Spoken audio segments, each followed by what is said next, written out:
আসছে না, কারণ আমরা খবর পেয়েছি যেটার আমরা গার্জেনরা এসে যেটা দেখতে পাচ্ছি, একটা হেডমাস্টার যাকে জয়েন করানো হয়েছে সেই স্কুলে এসে গুটখা খাচ্ছে, সিগারেট খাচ্ছে, মদ খেয়ে স্কুলে আসছে।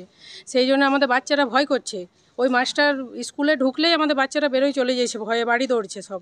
ওই জন্য আমাদের দাবি যে ওই মাস্টার যদি থাকে তাহলে আমরা বাচ্চাদেরকে স্কুল পাঠাবো না, গার্জেনদের দাবি।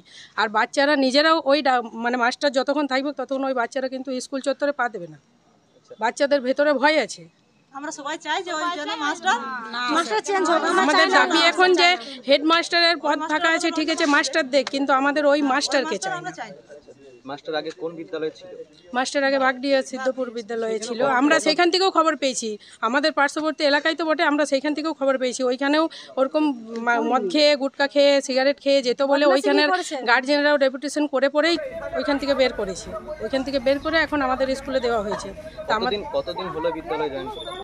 বিদ্যালয়ে মাস্টারকে তো 4 মাস আগে থেকে মানে হচ্ছিল, আমরা 4 মাস আগে থেকেই গার্জিয়ানরা আন্দোলন করেছি, কিন্তু এখন রিসেন্ট জয়েন করাইছে, ব্লক থেকে জয়েন করাইছে, আমাদেরকে জানানো হয় নাই, না জানাই জয়েন করানো হয়েছে। স্যার আসছে তখন আমরা জানছি যে হ্যাঁ স্যার এই স্কুলে জয়েন হয়ে গিয়েছে।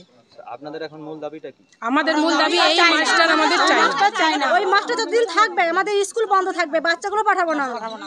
আমরা চাই না যে বাচ্চাগুলো স্কুলে আসুক। বাচ্চারা ভয় করছে, বাচ্চাদের ভবিষ্যৎ আছে, আমরা গার্জিয়ান, সেটা আমাদের দায়িত্ব। বাচ্চারা কেমন ভাবে যাবে স্কুল, কেমন ভাবে প্রতিষ্ঠানে শিক্ষা দেওয়ার কথা, সেইখানে গুটকা খেয়ে যে শিক্ষা দেবে সেই যদি গুটকা খেয়ে আসে, মদ খেয়ে আসে, আমরা গার্জিয়ানরা দেখেছি সিগারেট খেতে স্কুলের গেটে সিগারেট। কি শিক্ষা পাবে? ছোট বাচ্চা এখন যা শিক্ষা দিবে সেটাই শিখবে।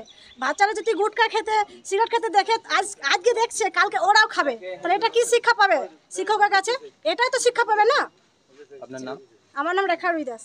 গার্জেন আসছে, আমি তাদের সঙ্গে কোনো পরিচয় নেই এবং আমি জানিও না তারা গার্জেন না অন্য কেউ। তাদের সঙ্গে আমার কোনো পরিচিতি ঘটে নাই। তারা কিছু লোক আমার কাছে এসে বলেছিল যে না, বা আমাদের বাচ্চা এখানে পড়বে না, আপনি যদি এখানে আসেন, এই কথাটা আমাকে বলেছিল। এখন ধরুন আমার সরকারি নিয়মকে তো আমি ভ্যালিড করতে পারি না, ওনাদের নিয়ম মোতাবেক আমাকে কাজ করতে হবে বা আসতে হবে।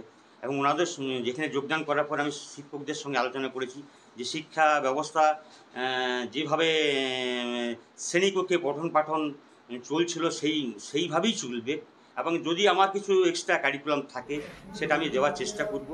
প্রথমত প্রত্যেকটা টিচারের সঙ্গে আলোচনা করেছিলাম, মিড ডে মিল সম্পর্কিত ব্যাপার নিয়ে সব কিছু আলোচনা এখানে হয়েছিল। তো যাই হোক, এখন একটা তো এই যে 2-3 দিন আসেনি বা বাচ্চারা, কিন্তু এই মুহূর্তে আমি এখন তো কিছু বলতে পারি। সহজে যোগদান করেছি, যোগদান করার পরে আমি একটা টিচার্স মিটিং করব, টিচার্সদের সঙ্গে একটা আলোচনা করব, টিচারদের মিটিং করে সেটা একটা রেজুলেশন করে তারপর